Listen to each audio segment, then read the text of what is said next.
Hello student, this is fourth lecture of science chapter 4 class 6. Previous video में हमने जाना था कि स्टेट क्या होती हैं, टेक्सचर क्या होता है, अपीयरेंस क्या होती हैं, सॉल्युबिलिटी जानेंगे. What happens when you put a spoon of sugar in glass of water and stir it? क्या होगा यदि हम एक स्पून चीनी लें, एक चम्मच चीनी लें और एक गिलास पानी में उसे डालें और उसे हिलाएं. After some time you will not be able to see sugar in the glass of water because sugar had dissolved in water. कुछ समय बाद हम चीनी को पानी में नहीं देख पाएंगे क्योंकि चीनी जो है वो पानी में घुल जाती है. Such objects which dissolve in water are called soluble in water and those which do not dissolve in water are called insoluble in water. For example, sand in water. तो कुछ ऐसे ऑब्जेक्ट जो पानी में घुल सकते हैं उन्हें सॉल्युबल इन ऑब्जेक्ट बोलते हैं, वहीं जो पानी में नहीं घुलते हैं उन्हें इनसॉल्युबल अघुलनशील बोलते हैं. For example sand in water, उदाहरण के लिए बालू पानी में ये नहीं घुलती है तो बालू सैंड क्या हो जाएगी, इनसॉल्युबल हो जाएगी. You will be surprise to know that even gases can be soluble और इनसॉल्युबल इन वाटर. आपको जानकर आश्चर्य होगा कि यहाँ तक कि गैसेस भी जो होती हैं वो सॉल्युबल और इनसॉल्युबल पानी में होती हैं. A small quantity of both oxygen and carbon dioxide gases are present in water. थोड़ी मात्रा में ऑक्सीजन और कार्बन डाइऑक्साइड दोनों गैसेस क्या होती हैं, पानी में मौजूद होती हैं. This is how plant and animal that live under water stay alive. इसीलिए क्या होता है, जो पानी के अंदर प्लांट और एनिमल पाए जाते हैं वो जीवित रह पाते हैं. यहाँ आपकी एक एक्टिविटी दी गई थी जिसमें हमें क्या बताना था कि जो ऑब्जेक्ट्स हैं वो सॉल्युबल हैं या इनसॉल्युबल. तो शुगर क्या होगा, सॉल्युबल है. चॉक पाउडर ये क्या होगा, ये भी क्या है, सॉल्युबल है लेकिन नहीं है पूरे तरीके से क्योंकि ये हमें दिखता है नीचे. तो जो हमें दिख रहे हैं तो वो क्या हो जाएगा, इनसॉल्युबल हो जाएगा. तो चॉक पाउडर घुलता नहीं है पूरी तौर पे. ऑयल ये भी नहीं घुलता. मिल्क ये आसानी से पानी में क्या हो जाता है, सॉल्युबल. यानी पानी में अगर हम मिल्क को मिला दें तो हम डिफरेंस नहीं कर पाते कि पानी क्या है और मिल्क में उतनी मात्रा उसकी क्या है. दोनों बिल्कुल सेम हो जाते हैं देखने में एक जैसे, तो हमें कोई अंतर दिखाई नहीं देता है. फ्लोटिंग एंड सिंकिंग, तैरना और डूबना. Certain materials are lighter whereas other are heavier. कुछ निश्चित मटेरियल्स होते हैं वो कैसे होते हैं, लाइट होते हैं यानी हल्के होते हैं, वहीं दूसरे कैसे होते हैं, भारी. The material which float on surface of water are lighter object whereas those which sink into it are heavier object. तो वे मटेरियल जो पानी की सतह पर तैरते हैं वो हल्के ऑब्जेक्ट्स होते हैं, वहीं जो डूब जाते हैं वो भारी ऑब्जेक्ट्स कहलाते हैं. An object that does not solute at the bottom when dipped in water is said to be floating in water, whereas an object that settle at the bottom when dipped in water is called sinking in water.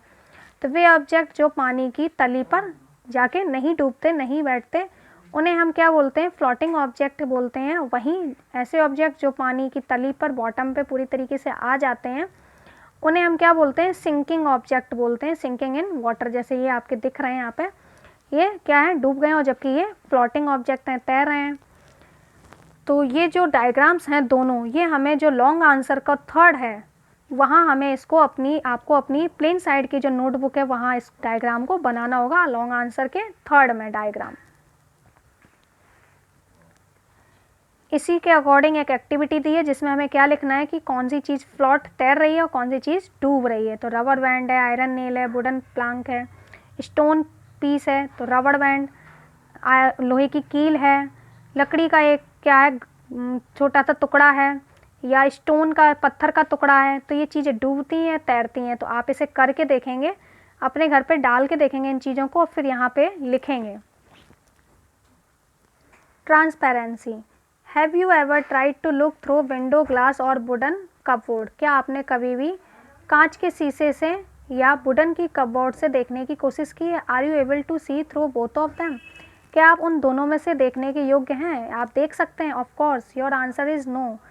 आपका answer क्या होगा, नहीं. The object like glass allow light to pass through them. ऐसे object जैसे शीशा अपने में से क्या करने देते हैं, लाइट को, रोशनी को पास होने देते हैं. So we can see through a glass, इसलिए हम कांच के द्वारा देख सकते हैं. Such object are called transparent object. ऐसे ऑब्जेक्ट क्या कहलाते हैं, ट्रांसपेरेंट ऑब्जेक्ट्स कहलाते हैं. The object like wood do not allow light to pass through them so we can not see through them. ऐसे ऑब्जेक्ट जैसे लकड़ी अपने में से रोशनी को पास नहीं होने देती, इसलिए उन्हें हम क्या बोलते हैं, ओपेक्यू ऑब्जेक्ट कहते हैं। There are certain object which allow light to pass through them partially but we can not see very clearly through them. कुछ ऐसे निश्चित ऑब्जेक्ट होते हैं जो अपने में से थोड़ी सी रोशनी को पास होने देते हैं और इसीलिए हम साफ साफ नहीं देख पाते उनमें से। Such object like oily paper are called translucent object. ऐसे ऑब्जेक्ट जैसे ऑयली पेपर जो होता है वो क्या कहलाता है, ट्रांसलूसेंट ऑब्जेक्ट्स कहलाता है। We were able to see through them partially when we were testing for presence of fats in food item. तो हम क्या देख सकते हैं, उनमें से हम थोड़ा सा ही होकर के देख सकते हैं, जब उनमें क्या होता है, जब हम टेस्टिंग कर रहे होते हैं किसकी, कि फूड आइटम में फैट्स हैं या नहीं है। तो यहाँ पे आपका ट्रांसपेरेंट है, ओपेक्यू जिसमें से बिल्कुल नहीं दिख रहा है, ट्रांसलूसेंट जिसमें थोड़ा ब्लर दिख रहा है। यहाँ पे उसी से रिलेटेड एक एक्टिविटी दी है जिसमें हमें जानना कि कौन सा जो ऑब्जेक्ट है वो ट्रांसपेरेंसी उसकी है या नहीं है। जैसे बुक है तो बुक के चारों ओर हम देख सकते हैं या नहीं देख सकते, ये हमें दिखना है, तो वी कांट सी, तो यहाँ क्या लिख देंगे, ओपेक्यू। वाटर पेपर से क्या लिख देंगे, बी सी पार्सली, हम थोड़ा देख सकते हैं, इसलिए ये कैसा हो जाएगा, ट्रांसलूसेंट। ग्लास स्लैब, इसमें से क्या देख सकते हैं, वी सी, हम देख सकते हैं, इसलिए क्या हो जाएगा, ट्रांसपेरेंट हो जाएगा। तो ये आप अपनी बुक में फिल करेंगे। अदर प्रॉपर्टीज ऑफ मटेरियल्स की दूसरे गुण। There are many other ways by which objects around us can be grouped, a few other properties included.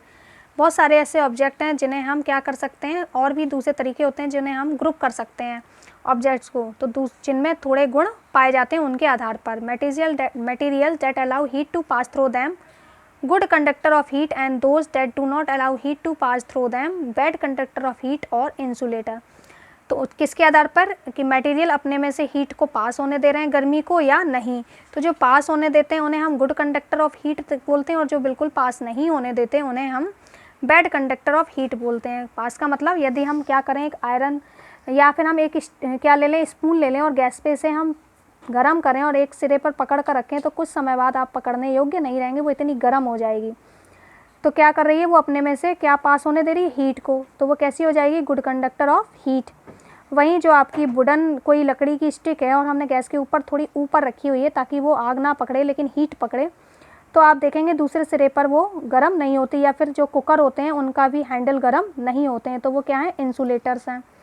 The object that allow electric current to pass through them, ऐसे object जो अपने में से electric current pass होने देते हैं उन्हें भी गुड कंडक्टर ऑफ इलेक्ट्रिसिटी बोलते हैं। And those that do not allow electric current to pass through them, bad conductor of electricity और इंसुलेटर्स। तो ऐसे ऑब्जेक्ट जो अपने में से इलेक्ट्रिसिटी को पास नहीं होने देते उन्हें हम बोलते हैं बैड कंडक्टर ऑफ इलेक्ट्रिसिटी, या फिर इंसुलेटर्स भी बोलते हैं। The material that can be attract by a magnet are called magnetic material, and those that are not attracted by a magnet are called non magnetic material.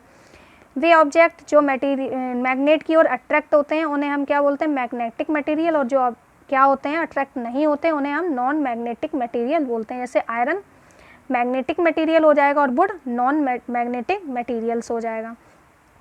The material that catch fire easily when heated on direct flame are called combustible material, and that do not catch fire are called incombustible material.